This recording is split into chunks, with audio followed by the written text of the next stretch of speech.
दोस्तों, आज मैं आपको एक छोटी सी कहानी सुनाऊंगा और ये कहानी में जो सीख है वो बहुत बड़ी है और वो आपके लाइफ टाइम काम में आने वाली है। तो चलिए दोस्तों, देरी न करते हुए शुरू करते। सोनू मोनू नाम के दो भाई थे। सोनू बड़े भाई का नाम था, मोनू छोटे भाई का नाम था। दोनों भाई में आपस में भाईचारा बहुत था। एक दूसरे पे वो आँख बंद करके भरोसा करते थे। एक दिन सोनू मोनू कुछ काम की सिलसिले में अपने गांव से दूसरे गांव जाने के लिए निकले। रास्ते में चलते समय सोनू मोनू एक दूसरे के साथ बहुत मजाक कर रहे थे, एक दूसरे को बहुत सारे चुटकुले सुना रहे थे।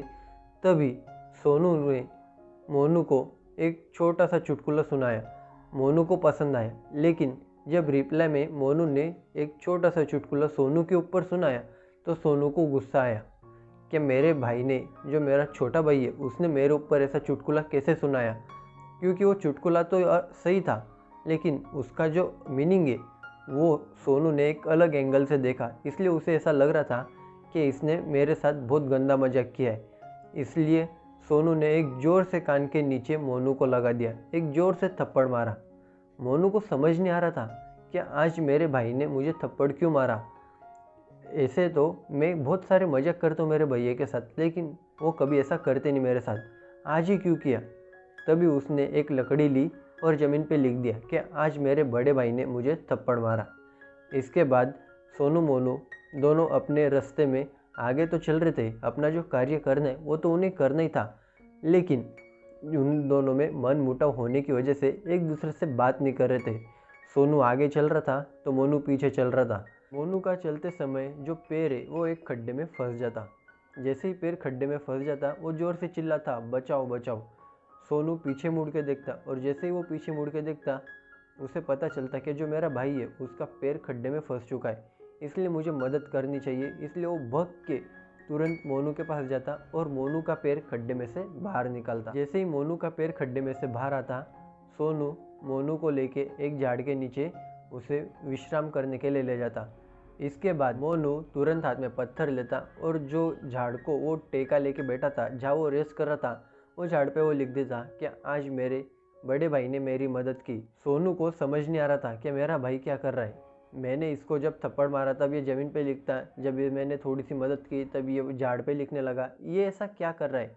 इसके बाद सोनू ने एक छोटा सा जवाब दिया और वो छोटा सा जवाब आज की हमारी कहानी का सबसे बड़ा मोरल है, वही हमारा बोध है। मोनू ने कहा, जब आपने मुझे थप्पड़ मारा मेरे एक छोटे से चुटकुले सुनाने पे, तो मुझे पता था क्या उसका मीनिंग आपने गलत सोचा है, इसलिए मैं वो बात को अपने मन में नहीं रखना चाहता था। आपने थप्पड़ मारा, मैं आपको माफ़ करना चाहता था, इसलिए मैंने वहाँ मिट्टी पे लिख दिया कि आज मेरे भाई ने मुझे थप्पड़ मारा, कि जैसे ही हवा आती क्या वो मिट जाता, और जैसे ही वो मिट जाता वैसे ही मैं आपको माफ़ कर देता। इसलिए मैं वो आपकी छोटी सी गलती को अपने मन में नहीं रखना चाहता था, वो मैं मिटाना चाहता था, इसलिए वहाँ मैंने मिट्टी पे लिखा था। और जब आपने मेरी मदद की, मुझे पता है कि आप मेरी हमेशा मदद करते हो, लेकिन आज आपने इतना गुस्सा करने के बावजूद आज मेरी इतनी मदद की, तो मुझे पता था कि ये मदद मुझे कभी नहीं भूलनी चाहिए, कि मेरा भाई कभी गुस्सा कर सकता है तो वो मदद भी कर सकता है। इसलिए यह मैंने पेड़ पे लिखा है कि आज मेरे सबसे अच्छे भाई ने, सबसे बड़े भाई ने मेरी बहुत मदद की, मेरा खड्डे में से पैर बाहर निकाला।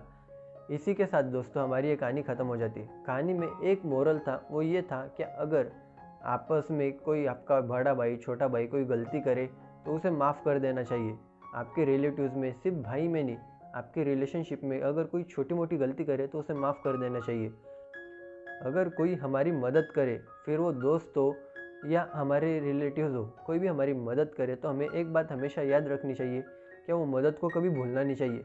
क्योंकि आपको पता है दोस्तों कि आपकी अगर कोई मदद कर रहा है, जब आपकी हालत ख़राब थी, आपकी परिस्थिति विकट थी, तो उसे आपको हमेशा याद रखना चाहिए, और जब उसके ऊपर विपदा है तो आपको भी उसकी मदद करने के लिए जाना चाहिए। मुझे उम्मीद है दोस्तों आपको ये कहानी ज़रूर पसंद आई होगी। फिर मिलते दोस्तों एक नई कहानी के साथ।